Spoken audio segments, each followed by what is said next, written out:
Friends, welcome back.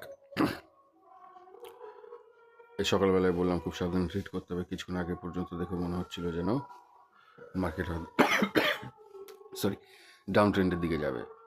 বড় বড় দুটো হিউজ রেড ক্যান্ডেল হয়েছে, মনে হচ্ছিল যেন সেলিংয়ের দিকে হয়তো চলে যাবে। আবার মার্কেট আবার রিভার্স করার চেষ্টা করছে আর কি, এখনও পর্যন্ত কনফার্ম না। আমি এখানে যদি একটা গ্রিন ক্যান্ডেল বানাই আর 931-এর উপর যদি সাকসেসফুলি ক্লোজ দিয়ে দেয় মার্কেট, তাহলে আমি এখানে একটা কলের পজিশন বানিয়ে নেব। 931-এর মধ্যে যদি মার্কেট থাকে তাহলে আর কোনো কিছু ট্রেড প্ল্যান করব না, আবার ওয়াচ করব যে কি করা যায়।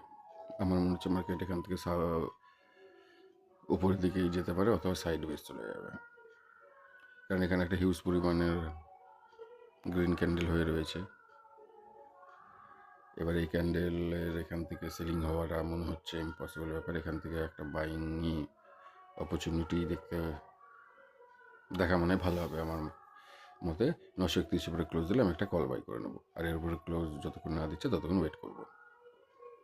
ওকে, যদি কিছু করি জানাবো। ওকে, বাই।